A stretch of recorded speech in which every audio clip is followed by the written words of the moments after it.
Lucas, vamos então para o bloco de comentários. Então, a galera já está participando, já tem muita gente aí dando seus comentários e suas perguntas. O que você destaca nesse começo, então, deste bloco? O William Lopes Machado fala que ele torce ainda o nariz, Bruno, para a Fórmula E, mais pelos circuitos do que... porque os circuitos são muito estreitos e a corrida fica muito ruim. O que você acha disso? Agora, com esse carro, como ele vai ser mais rápido, falam até que ele pode chegar a 280 km por hora.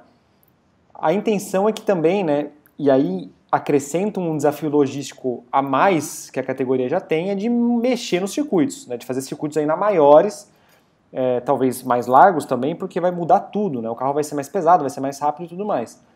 Mas é complicado, né, cara? O circuito de rua ele faz parte da Fórmula E por vários motivos diferentes, né? Nesse ponto, a Fórmula E, como ela nasceu do zero 4 anos atrás, ela já foi mais moldada de acordo com a imagem que os donos queriam dar para a categoria, né? É diferente da Fórmula 1, né? A Fórmula 1 hoje ela é fruto de 60 anos de politicagem e de mudanças que a própria categoria foi se moldando. A Fórmula E não, a Fórmula E surgiu de um papel em branco que construíram a categoria assim.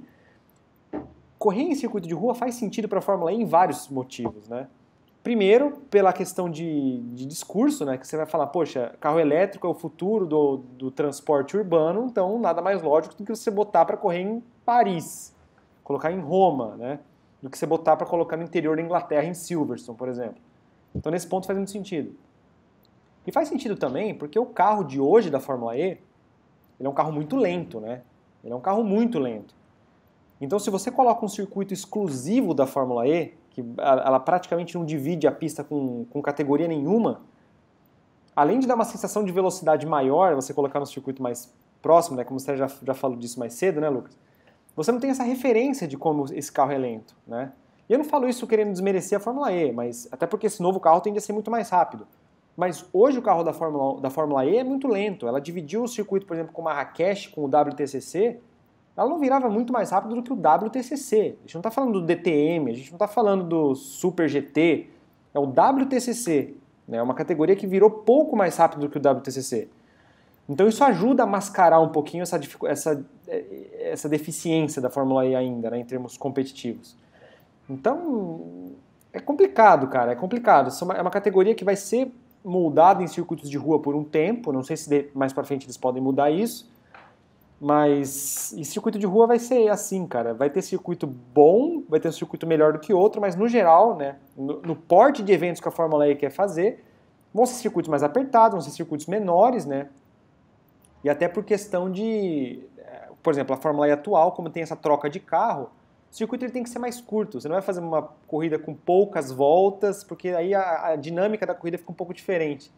Essas voltas são mais longas, todo mundo vai parar na mesma volta, porque não vale a pena você dar uma volta a mais e andar 5 km a mais, por exemplo. Então é complicado, né? Uma coisa que faz parte da categoria, não tem como mudar. É isso aí. Acho que, inclusive, a pergunta do Gabriel Júnior, quando a Fórmula 1 vai correr em autódromos, está meio que respondida, né? Acho que vai demorar um pouquinho.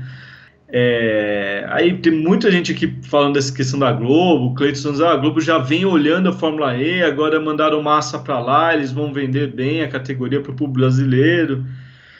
E se é o futuro, a Fórmula 1 já era. Esse comentário que a Fórmula 1 já era, que a Fórmula 1 é o futuro, Bruno, como é que você vê isso daí? Cara, eu não vejo isso acontecendo tão já, tá? A Fórmula E, ela é uma categoria que ela tem um potencial para ela crescer, ela tem dado seus passos, mas ela ainda tem que passar por muita aprovação para chegar no nível que a Fórmula 1 tem hoje. A Fórmula 1 também está passando por um processo de reestruturação até 2021, que a gente já falou isso algumas vezes. Esse papo, assim, eu acho que às vezes é meio que repetição de mantra de marketing que a Fórmula E faz, né? Eu acho que faz parte dessa máquina da Fórmula E trabalhar em comunicação. A gente vê a Fórmula E tendo muito acesso a veículos de comunicação de peso no automobilismo e toda vez está lá o Alejandro Agag falando que eles são futuro, que eles vão dominar o mundo e tudo mais. Só que, cara, espere isso acontecer. Né? A Fórmula 1 ainda tem um nível muito mais alto do que a Fórmula E. Se isso vai ser daqui 10 anos, eu não sei. Mas falar que a Fórmula 1 já era, eu não vejo nenhum indício que sustente uma visão dessa, sabe? Eu não sei se você concorda comigo, Lucas, mas comparando assim, a grandiosidade de um evento de Fórmula 1, a movimentação de economia local, e sem falar tecnicamente, né? Não, olha, eu concordo com a sua análise completa e eu diria mais. Eu acho que até 2025, pelo menos, aí, acho que mais uns 7 anos, eu diria que esse cenário atual não muda, tá? Lá no final da década de 20, eu acho que a gente pode sentar e começar a analisar de novo se a Fórmula E está chegando para incomodar, mas eu acho que tem muita água para correr ainda. Outra coisa, essa questão, a Fórmula 1, não só a Fórmula 1, o WEC, essas outras categorias todas não estão paradas também no tempo, né? Estão sendo feitas coisas também de evolução tecnológica. E outra coisa, eu ainda acho que em termos assim de entretenimento, de impacto de público, pô, uma corrida de Fórmula 1 ainda tá anos-luz na frente de uma corrida de Fórmula E, assim, sabe? Eu tenho críticas ainda muito fortes. Para mim, eu ainda acho o carro do Fórmula E sem graça, a corrida parece corrida de bate-bate, sabe? Então, acho assim, parece corrida de criança, sinceramente. Mas eu acho que a Fórmula E, mas isso não quer dizer que eu estou condenando a categoria. Eu paro e assisto. E eu acho que a Fórmula E está evoluindo, tem muita coisa para fazer. Vai ser interessante ver esse novo carro na pista e ver o que eles vão poder fazer. Quais são as novas alternativas com um carro que tem bateria que dura a corrida toda, que vai chegar aos 280 por hora, como eles dizem, se eles vão ter novas alternativas assim como corrida, assim, de carro, assim. Mas hoje, por exemplo, fazer a comparação, e eu concordo que assim, só falar que tem um monte de montadora, já teve um monte de categoria que teve mais montadora que a Fórmula 1 em algum momento. O próprio WEC, entendeu? E assim, só teve duas, mas você está olhando no AP1, você olhar no WEC inteiro e, cara, daí, entendeu? Então, acho assim, que tem muita água para correr ainda pelos dois lados. A própria decadência da Fórmula 1 não está caracterizada para mim. A Fórmula 1, para mim, não está ainda totalmente decadente. Eu acrescento só uma coisa, né? A Fórmula 1 hoje ela tem que lidar não só com o que as pessoas estão vendo na televisão, mas também com a expectativa, né? A Fórmula 1 ela tem décadas e décadas de lastro das pessoas imaginando, essa é a minha Fórmula 1 ideal. Então se ela liga uma televisão e vê uma corrida que não agrada, ela fala, putz, a Fórmula 1 de antigamente não era assim, eu preferia muito mais a Fórmula 1 de antes. Essa é a minha Fórmula 1 não era assim, né? Você tem que lidar com expectativas muito grandes. A Fórmula E ela não tem que lidar com esse tipo de coisa. Então qualquer coisa que vem está no lucro, né? Na primeira corrida de Fórmula E, ninguém pensou, ou na segunda temporada de Fórmula E, falando, essa não é a minha Fórmula E. Com o passar do tempo, a Fórmula E vai começar a ter suas próprias comparações. Vai entrar um novo carro, e se esse carro, a corrida for prejudicada, né? Porque hoje em dia, você falou até uma corrida de criança, mas ela é uma categoria, assim, ela é um divertimento legal, né? Beleza, as categorias, a prova é um divertimento legal para muita gente. Se o próximo carro não proporcionar isso, as pessoas já vão começar a fazer a comparação. A Fórmula E já vai ter que lidar com crises, entendeu? Crises dentro dela própria, não comparando com as outras, mas com ela mesma. Tipo, como é que vocês trocaram um carro que o carro não está rendendo o que se esperava? É isso, sabe? É lidar com expectativas. E nesse ponto a Fórmula 1 ela ocupa essa posição de vidraça porque ela tem todo esse... A Fórmula 1 é a principal categoria, está no principal holofote, então todas as críticas estão em cima dela também, né? As expectativas não cumpridas em cima da Fórmula 1 são muito fortes.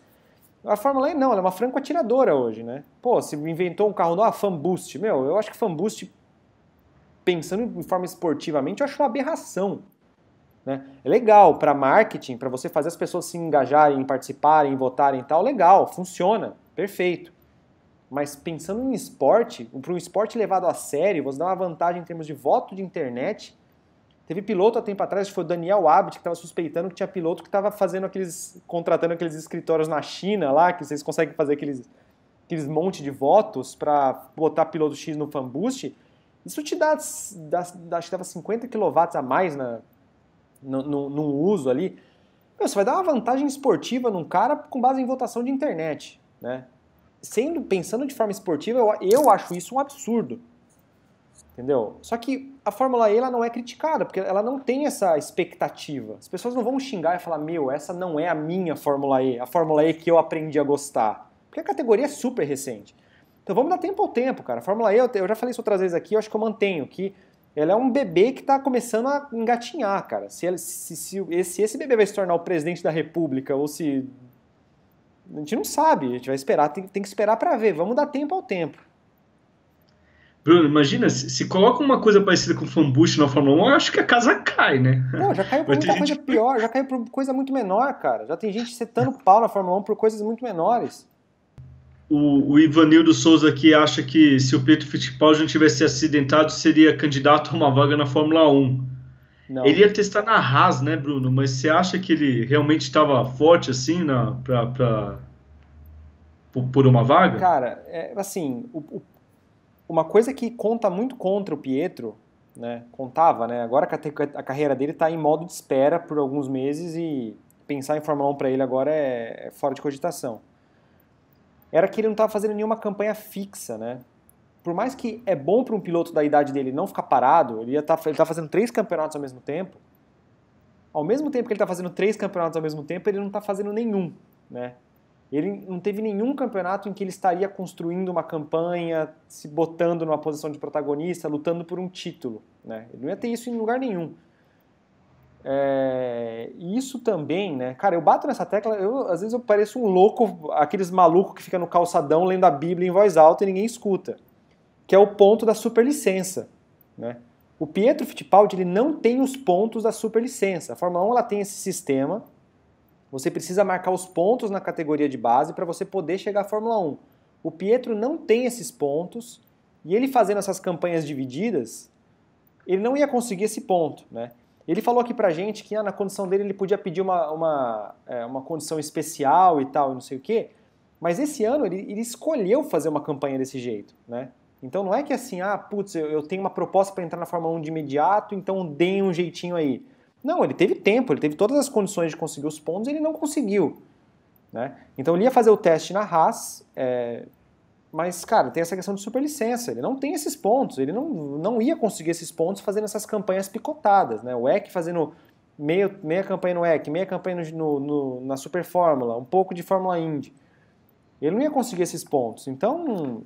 E agora com a lesão dele, cara, putz, é fogo, né? Timing terrível para ele, né? Ele ia perdeu 500 milhas de Indianápolis, perdeu o teste na Fórmula 1, que o Steiner falou em Barcelona, lá na entrevista, que não estava totalmente fechado como o pai dele falou. É palavra de um contra a palavra de outro, mas timing é péssimo, cara. Sei lá, o Bourdais se estrupiou no acidente em Indianápolis, mas é um cara que ficou, sei lá, 6 meses parado e voltou exatamente onde estava, né? A carreira dele foi retomada exatamente onde parou, porque está em outra fase da carreira. Agora, o Pietro com 20 e poucos anos, tentando ganhar o espaço dele, esses meses podem custar caro. Eu acho até que o público sempre pergunta pra gente, quase todos os programas sobre os pilotos jovens acabam perguntando sempre do Seth Câmara e do Pietro, né? O Seth Câmara, por exemplo, acho que está fazendo até uma campanha decente na Fórmula 2, né, Bruno? Uhum. Mais longe do que ele precisa, talvez, para conseguir uma vaga na Fórmula 1 ano que vem, porque ele precisaria, acho que, por não estar em nenhum programa de equipe, nada, ele precisaria estar destruindo na Fórmula 2 para alguém olhar para ele. Então, acho a chance ainda muito pequena, né? Não sei se tem alguma informação ao contrário, mas acho uma chance ainda muito pequena. E o Pietro, acho que eu nunca vi ele como candidato real, então acho que o público teria que mesmo voltar suas atenções para outros pilotos